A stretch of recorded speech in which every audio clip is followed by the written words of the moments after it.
teman-teman, kami akan mengadakan diskusi tentang tunagrahita nih. Mau tahu keseruannya? Tonton sampai habis. Teman-teman, sekarang ini tuh banyak sekali loh orang-orang dan juga teman-teman kita yang nggak tahu apa itu tunagrahita. Nah, apa sih tunagrahita itu? Kalau tunagrahita ini sebenarnya banyak ya teman-teman di Indonesia ini anak-anak yang mengalami tunagrahita. Tunagrahita itu apa sih sebenarnya? Kalau dari asal katanya, tuna itu berarti kerugian atau rugi, sedangkan grahita itu artinya adalah berpikir. Jadi kalau digabungin, tuna dan grahita berarti adalah keterbatasan dalam berpikir. Biasanya anak-anak itu mengalami keterbatasan dan kesulitan dalam berpikir atau memutuskan sesuatu. Nah, aku akan menambahkan nih, kalau menurut dalam bahasa Inggris ada banyak banget istilahnya sebenarnya yang dipakai, tapi aku akan menyebutkan dua. Yang pertama yaitu mental retardation. Istilah ini digunakan di Amerika, atau mental deficiency yang digunakan di Inggris. Intinya, semua istilah-istilah ini merujuk pada kondisi yang sama, yaitu kondisi kecerdasan yang jauh sekali di bawah rata-rata dan kesulitan dalam interaksi sosial. Oh, setuju sih aku. Kalau menurut American Association on Mental Retardation atau AMR, nah tunagrahita itu ditandai dengan keterbatasan dalam fungsi intelektual yang ada di bawah rata-rata. Nah, tapi selain itu juga anak yang tunagrahita ini juga mengalami keterbatasan dalam keterampilan adaptif. Nah, contohnya itu semisal kayak komunikasi, dalam merawat diri, keterampilan sosial, dan bahkan hal-hal sederhana seperti memahami konsep uang, waktu, dan juga angka. Tapi terus batasan munculnya tunagrahita itu berapa sebenarnya? Kalau udah dewasa, terus tiba-tiba tunagrahita itu bisa nggak ya? Oh nggak bisa, tunagrahita itu biasanya muncul saat anak-anak itu masih ada di masa perkembangan. Kalau menurut AMR sendiri, biasanya tanda-tanda tunagrahita itu muncul pada anak sebelum usianya mereka tuh 18 tahun. Beda lagi kalau apa? Kalau apa itu menyebutkan kalau tanda-tandanya itu muncul sebelum orang itu berusia 22 tahun. Jadi tanda-tanda itu muncul sebelum anak itu berusia dewasa. Oh iya, terus aku juga kepikiran nih, kalau selain itu tuh ada juga pendapat dari Rice dan Kustawan. Nah, mereka ini bilang kalau anak tunagrahita itu mengalami gangguan dalam intelektual yang menyebabkan mereka itu mengalami kesulitan beradaptasi dengan lingkungan. Nah, dan ini itu muncul saat masa perkembangan. Nah, salah satu tantangan besar buat mereka itu berperilaku adaptif, misalnya dalam hal memahami konsep uang, waktu, atau angka. Banyak dari mereka yang kesulitan membedakan nominal uang atau menghitung kembalian. Iya, bahkan hal yang kelihatannya sepele, misalnya ketika mereka tahu kalau mereka itu lapar, itu mereka tuh biasanya mengalami kesulitan. Nah, kalau itu tuh biasanya dalam kesulitan itu anak itu disebut dengan kesulitan pada self direction. Tapi selain itu juga keterampilan sosial mereka juga terbatas. Misalnya mereka itu mungkin sulit kayak memahami aturan di sekolahnya, terus juga norma-norma di sekitar masyarakatnya, atau kadang mereka juga nggak sadar kalau juga ada aturan yang harus diikuti. Benar banget tuh, dan ada juga masalah keterampilan praktis kayak merawat diri, mengurus kesehatan, atau bahkan menggunakan transportasi umum. Hal-hal yang buat kita tuh kayak biasa aja, sepele, itu tuh buat mereka jadi tantangan yang besar banget. Iya, jadi intinya kalau anak dengan hambatan intelektual itu biasanya butuh dukungan yang lebih dari keluarga, orang tua, guru maupun lingkungan sekitarnya. Kalau misalnya anak tunagrahita itu dapat dukungan yang baik, mereka biasanya bisa berkembang juga dengan lebih baik. Oke, kalau sekarang ini kita lanjut ya. Jadi mungkin kita udah bahas tadi kayak pengertian tunagrahita. Nah, sekarang gimana kalau kita bahas untuk klasifikasinya nih? Oh boleh banget. Kalau klasifikasinya sendiri, kalau menurut apa yang kita tahu bersama ya, anak dengan hambatan intelektual atau tunagrahita itu biasanya diklasifikasikan menjadi 4 tingkatan berdasarkan IQ mereka. Apa aja sih kan pembagiannya? Nah, tunagrahita itu ada tunagrahita ringan atau mild, sedang atau moderate, berat atau severe, dan sangat berat atau profound. Masing-masing punya ciri-ciri tersendiri tuh. Dari berbagai macam klasifikasinya, gimana kalau kita mulai dari tunagrahita yang ringan dulu? Nah, biasanya nih anak-anak dengan kategori ini itu nggak punya kelainan fisik yang mencolok. Nah, tetapi perkembangan fisiknya sedikit lebih lambat daripada anak-anak yang biasanya. Nah, mereka juga cenderung punya rentang perhatian yang pendek, jadi susah fokus dan dalam waktu yang lama. Gitu. Nah, kalau yang kategori sedang nih teman-teman, mereka itu biasanya mulai menunjukkan kelainan fisik walaupun belum separah sama yang lain gitu ya, sama tingkatan yang berat. Nah, biasanya mereka tuh punya koordinasi fisik yang kurang baik dan sering mengalami kesulitan dalam situasi sosial. Beberapa juga mengalami gangguan bicara. Kalau yang kategori berat itu lebih sulit lagi. Mereka nggak bisa mengurus dirinya sendiri dan butuh bantuan orang lain buat tugas-tugas sederhana. Selain itu, mereka juga mengalami gangguan bicara. Bahkan ada yang lidahnya itu sampai menjulur keluar dan suka mengeluarkan air liur. Kepala mereka biasanya sedikit lebih besar dari normal dan kondisi fisiknya cenderung lemah. Wah, berarti mereka ini hanya bisa dilatih keterampilan tertentu kalau kondisi fisiknya itu memungkinkan ya. Iya bener banget, sedangkan yang di kategori lebih berat itu kondisinya tuh lebih kompleks lagi. Mereka itu punya masalah yang berat atau besar di fungsi intelektual dan fisik. Biasanya ada kerusakan otak atau kelainan seperti hidrosipalus, kalau yang itu loh yang biasanya kepalanya besar, sama dan momolisme. Mereka itu yang masuk dalam kategori sangat berat, biasanya masih bisa berjalan dan makan sendiri. Tapi interaksi sosialnya sangat terbatas karena kemampuan berbicara dan bahasanya sangat kurang. Jadi makin berat tingkatannya, makin besar juga tantangan yang dihadapi, baik oleh anaknya sendiri maupun orang-orang di sekitarnya tuh. Kalau tanda-tandanya anak mengalami tunagrahita itu gimana sih? Mereka itu biasanya punya kemampuan belajar yang lebih terbatas dibanding anak-anak lainnya. Misalnya kalau dikasih pelajaran begitu, mereka tuh lebih cepat bosan atau mengantuk dan bilang susah. Tapi kalau disuruh menggambar atau olahraga biasanya mereka malah semangat loh. Nah, itu salah satu karakteristik dari anak tunagrahita. Nah, jadi sekarang anak-anak tunagrahita itu lebih mudah memahami hal-hal yang konkret dibandingkan yang abstrak. Makanya mereka itu lebih suka kayak belajar hal-hal yang bisa langsung dipraktikkan. Dari sisi sosial itu gimana sih? Apakah mereka bisa bersosialisasi dengan baik atau tidak? Secara sosial mereka juga sering butuh bantuan untuk mengurus diri sendiri. Tapi yang aku suka nih, mereka tuh juga punya empati yang tinggi banget. Misalnya, kalau ada orang tua atau guru mereka yang sakit, mereka perhatian banget. Iya, bener. Bahkan ada cerita kalau orang tuanya sakit, anak tunagrahita itu malah lebih setia, menemani dan juga merawat dibandingkan dengan saudara-saudara lainnya. Wah itu keren banget ya, berarti mereka punya sisi positif yang baik. Terus kalau dari sisi fisiknya gimana sih? Dari luar sih, mereka tidak sama gitu sama anak-anak lain. Tapi mereka sering mengalami keterlambatan perkembangan, kayak telat jalan, telat bicara, atau bahkan ada yang kesulitan menggerakkan tubuhnya yang dengan luas. Terus kan tunagrahita itu ada tingkatan-tingkatannya nih. Nah, kayak ringan, sedang, sama berat. Coba gimana kalau kita bahas satu persatunya? Oh iya boleh banget. Sekarang kita bahas dari yang ringan dulu ya. Kalau anak tunagrahita yang ringan itu biasanya masih bisa belajar baca, bisa belajar tulis dan hitung. Tapi itu setara dengan anak kelas 3 SD atau 5 SD meskipun biasanya usianya itu lebih tua dari itu. Mereka bisa bekerja tapi biasanya itu pekerjaan yang nggak butuh skill yang tinggi. Ini yang sederhana-sederhana aja gitu. Gitu. Kalau yang sedang, mereka lebih susah lagi buat belajar akademik. Paling mereka cuma bisa baca nama sendiri, alamat, atau angka tanpa benar-benar ngerti. Tapi mereka masih bisa belajar mandiri buat urusan sehari-hari, kayak makan sendiri atau pakai baju sendiri. Kalau yang berat dan sangat berat, mereka itu hampir sepenuhnya tergantung sama orang lain. Mereka itu nggak bisa melakukan sendiri. Nah, bahkan kalau buat kayak makan ataupun ke toilet, mereka aja butuh bantuan dari orang lain. Kalau semisal kayak bicara, mereka cuma bisa mengeluarkan kata-kata yang sederhana dan tanda-tandanya yang tertentu saja. Oh gitu, pantesan ya mereka tuh butuh perhatian dan perawatan yang ekstra. Nah sekarang kita bahas yuk tentang perkembangan mereka dari bayi sampai remaja. Yuk, dari bayi sih agak susah dikenali nih, tapi biasanya mereka lebih sering diam, jarang nangis, atau kalau nangis malah nggak berhenti. Terus mereka juga telat belajar duduk, jalan, dan bicara. Terus pas waktu kanak-kanak, anak tunagrahita ini juga mulai kelihatan loh bedanya. Misal dari ciri fisiknya ya, yaitu ada yang khusus mempunyai kepala yang besar atau kecil. Terus mereka juga sering untuk bingung kalau mau mulai sesuatu, sering melamun, atau kalau yang aktif gerak itu malah terus tanpa mikir dahulu. Jadi kayak interaktif gitu ya. Ya, betul sekali. Nah kalau di masa sekolah ini mereka biasanya mulai nih mengalami tantangan akademik. Biasanya kesulitan belajarnya itu ada di seluruh mata pelajaran, terutama membaca, menulis, dan berhitung. Dan itu belajar yang mendasar ya. Mereka tuh sulit membedakan huruf yang mirip-mirip, misalnya huruf B sama huruf D. Nah terus juga angka yang mirip-mirip. Terus juga mereka tuh mengalami gangguan motorik, juga perkembangan bahasa yang terbatas. Biasanya perhatiannya si anak tunagrahita itu sering mudah teralihkan dan sering mengalami kesulitan dalam menyesuaikan diri dengan lingkungan sosial.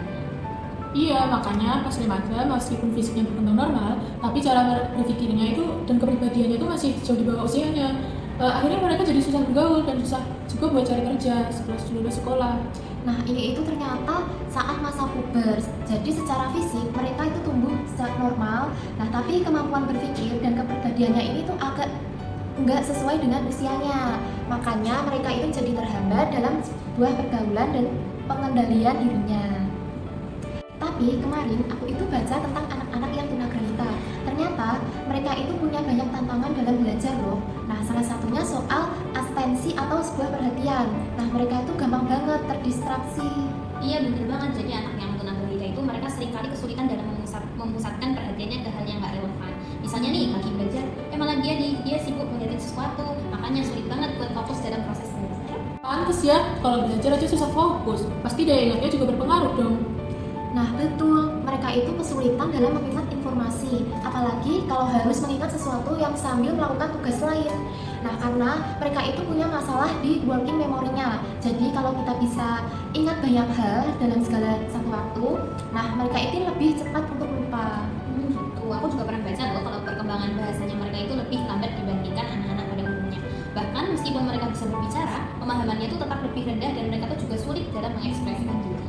Oh, jadi kayak mereka tuh ngerti sesuatu tapi susah buat ngomongin balik itu. Iya, kurang lebihnya begitu. Nah, terus mereka ini juga punya masalah dalam self-regulation. Nah, maksudnya mereka itu kayak nggak bisa mudah gitu mengatur tingkah lakunya. Nah, misal kalau kita itu kan dikasih tugas menghafal. Nah, kita tahu harus mengulang-ulang sampai begitu hafal. Nah, tapi kalau mereka itu kesulitan sekali buat mikir strategi kayak kita ini. Oh iya, dan ternyata itu ada hubungannya loh sama metakognisi. Mereka tuh sulit menyadari strategi apa yang kira-kira tepat untuk menyelesaikan sebuah tugas. Makanya mereka tuh sering banget ketika dikasih tugas yang baru. Wah, kalau nggak ada bimbingan yang pas, mereka bisa kesulitan banget ya. Terus gimana tuh dengan kehidupan sosial mereka?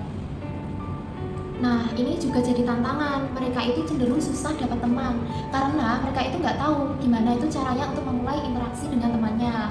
Nah, bahkan kalau lagi berusaha untuk bersosialisasi gitu, mereka itu kadang punya kebiasaan yang bikin orang lain kayak jadi nggak nyaman gitu. Misalnya kayak terlalu banyak gerak, terus juga gampang terdistraksi. Iya, dan itu malah bikin mereka minder loh. Kalau udah gitu biasanya nanti muncul masalah motivasi karena sering gagal. Lama-lama mereka tuh nggak mau berusaha lagi karena tahu itu tuh cuma percuma. Iya, itu namanya learned helplessness, kayak yang apa ya? Mereka tuh biasanya menyerah sebelum mereka tuh mencoba. Kasian banget. Jadi kalau terus-terusan gagal, mereka bakal jadi makin nggak termotivasi buat belajar gitu. Iya, dan mungkin efeknya itu bisa ke prestasi akademiknya. Nah, karena intelijensinya itu lebih rendah dari anak-anak yang seusia mereka, mereka itu jadi kesulitan juga di hampir semua mata pelajaran. Nah, padahal bukan berarti itu mereka nggak bisa untuk belajar, tetapi memang butuh sebuah cara yang mungkin berbeda buat mengajarkan kepada mereka. Kalian pernah nggak sih ketemu sama anak yang punya hambatan intelektual, kayak anak yang lebih lambat belajarnya gitu dibanding teman-teman seusianya? Nah, pernah dong. Nah, waktu dulu itu aku tuh di sekolah ada, tapi aku nggak terlalu ngerti kenapa nih dia itu bisa kayak gitu. Nah, karena bawaan lahir, apakah ada penyebab lainnya gitu. Menarik nih. Jadi anak dengan hambatan intelektual atau tunagrahita itu penyebabnya bisa dari sebelum lahir, waktu lahir, atau setelah lahir. Maksudnya gimana tuh, bisa detail penjelasannya nggak? Jadi ada faktor prenatal alias sebelum lahir. Ini bisa karena faktor keturunan, kelainan genetik, dan kekurangan gizi waktu ibu hamil. Terus kalau ibu hamil terinfeksi penyakit kayak toxoplasma atau kena zat beracun, bisa jadi penyebabnya. Oh gitu, berarti misalnya nih ibu hamil nggak makan makanan bergizi atau sering konsumsi alkohol itu bisa berdampak ya? Benar banget. Bahkan ada yang namanya fetal alcohol syndrome atau FAS yang ini tuh terjadi kalau ibu hamil itu sering minum alkohol, bisa-bisa bikin anaknya waktu lahir itu dengan perkembangan otak yang terganggu. Duh, serem juga ya ternyata. Terus kalau waktu lahir gimana? Itu ada pengaruhnya juga apa enggak? Ada dong. Itu disebut faktor perinatal, yaitu saat proses kelahiran. Misalnya kalau bayi lahirnya prematur itu atau proses lahirnya sulit sampai kurang oksigen, itu bisa merusak otak bayi. Kalau otaknya terganggu, perkembangan intelektualnya bisa terganggu juga kan. Wah, pantesan ya dokter itu sering banget wanti-wanti ibu hamil kalau harus hati-hati saat melahirkan. Nah, kalau saat kelahiran, nah terus kalau misal setelah lahir nih, ada nggak sih yang bisa jadi penyebabnya juga? Oh ada, itu namanya postnatal. Misalnya bayi kena infeksi otak kayak encephalitis atau keracunan timbal dari lingkungan. Terus kalau ada kecelakaan kayak jatuh dari tempat yang tinggi yang bikin otaknya cedera, itu juga bisa menyebabkan hambatan intelektual. Oh, berarti ada banyak banget ya faktor yang bisa bikin anak mengalami hambatan intelektual, mulai dari sebelum lahir, pas waktu melahirnya, sampai nanti setelah lahirnya. Iya, makanya penting banget buat menjaga kesehatan ibu hamil, memastikan proses kelahiran aman, dan juga setelah lahir pun anak tumbuh di lingkungan yang sehat. Tapi kalian pernah nggak sih kepikiran gimana caranya kita itu kayak bisa tahu kalau seseorang anak itu punya hambatan intelektual? Nah, maksudku gimana itu cara untuk mengenalinya gitu? Nah, itu penting banget sih biar kita tahu ya gimana cara mengidentifikasi anak yang mengalami hambatan hambatan intelektual. Itu bisa jadi kayak langkah awal gitu loh untuk menemukan apabila seorang anak itu masuk dalam kategori anak berkebutuhan khusus atau ABK yang kita tahu.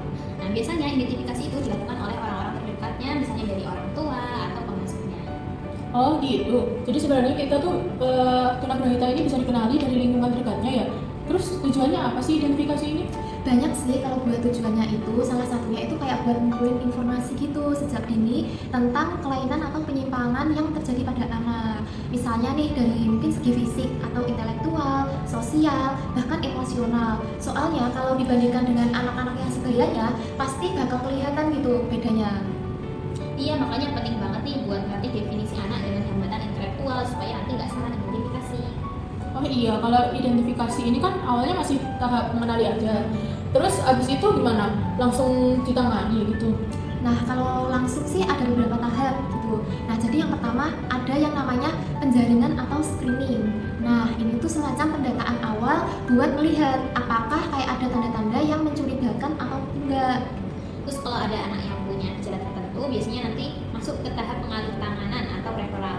Jadi anak-anak itu bakal dikelompokkan. Kira-kira anak ini tuh perlu dibawa ke psikolog atau tenaga ahli atau bisa diselesaikan oleh guru di sekolahnya. Oke, berarti ada pemetaan dulu ya? Biar tahu tuh penanganannya gimana. Terus abis itu gimana? Nah, habis itu kita bisa masuk ke tahap klasifikasi. Nah, ini tuh buat memastikan kayak apakah anaknya itu udah dirujuk ke tenaga yang profesional, benar-benar perlu penanganan yang lebih lanjut atau enggak. Nah, dari sini itu kita bisa tentukan kayak apakah dia itu butuh pendidikan yang khusus atau masih bisa untuk di sekolah yang reguler seperti biasanya. Iya, terus kalau udah tahu kondisi anaknya, baru deh masuk ke tahap perencanaan pembelajaran. Ini penting banget loh buat bikin program pembelajaran yang sesuai dengan kebutuhan anaknya. Misalnya nih program pembelajaran individual atau PPI. Jadi pembelajarannya itu nggak bisa disamain sama anak-anak yang lain. Oh, berarti semua tahapan itu penting banget ya biar anak dengan hambatan intelektual ini bisa tetap belajar sesuai kebutuhannya. Betul banget. Nah, makanya ada juga tahap yang terakhir, yaitu tentang pemantauan kemajuan belajar. Nah, jadi setelah anak mulai belajar dengan metode khusus, nah kita harus mengecek apakah perkembangannya itu sesuai atau ada yang perlu untuk diperbaiki. Buat metodenya sendiri ada 3 nih. Pertama, observasi. Jadi kita lihat langsung tuh tingkah laku anak itu di lingkungan sehari-hari. Iya, bener banget. Jadi kalau observasi itu ada 2 cara. Yang pertama kita observasi atau memperhatikan dari setting yang asli atau di kehidupan sehari-harinya. Terus nanti kayak assessment gitu. Terus kalau yang cara kedua observasi itu adalah dengan kita menciptakan setting yang buatan. Jadi biar nanti tuh anak yang diidentifikasi atau diduga mengalami hambatan intelektual itu bisa memunculkan perilaku yang sesuai dengan gejala yang seharusnya. Selain itu, terus ada juga tes yang buatan sendiri, kayak tugas atau soal sederhana yang untuk melihat sejauh mana kemampuan anak dalam berbagai aspek. Nah, yang terakhir pasti tes psikologi kan? Iya, betul sekali. Bener banget nih, kayak yang sudah kita pernah pelajari ya. Jadi nanti contoh tesnya tuh ada tes Binet, BISC, terus tes Rafael. Nah, tes-tes ini tuh biasanya untuk mengukur kecerdasan anak dengan lebih akurat. Oh iya, aku baru baca nih tentang buku kayak pendidikan buat anak-anak dengan hambatan intelektual. Nah, ternyata itu tujuan pendidikannya itu hampir sama kayak anak-anak yang lain loh. Iya, bener banget. Soalnya di UU Sisdiknas nomor 20 tahun 2003 juga disebutkan kalau semua anak itu punya hak yang sama walaupun mereka itu termasuk dalam anak yang punya kebutuhan khusus. Terus ada tujuan khususnya nggak sih? Aku tuh kayak penasaran gimana pendidikan ini bisa bantu mereka. Nah, ada dong, salah satunya itu biar mereka bisa kayak mengembangkan bagaimana potensi dirinya sebaik yang mereka bisa. Terus selain itu, mereka itu juga diajarkan kayak bagaimana keterampilan untuk membina diri biar bisa menjadi pribadi yang mandiri dalam kehidupan sehari-hari.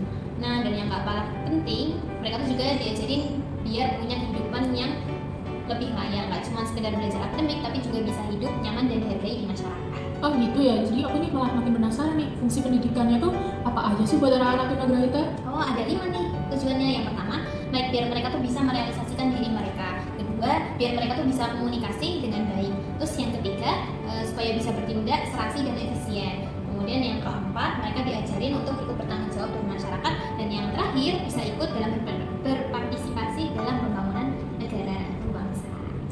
Bener, makanya mata pelajaran anak-anak tunagrahita itu dibagi kayak menjadi beberapa kelompok. Nah, kayak bina diri, akademis, terus sensori motor, sama keterampilan atau psikomotor. Oh, ternyata banyak juga ya aspek pendidikannya. Terus cara ngajarnya gimana tuh? Soalnya kan mereka punya kebutuhan khusus.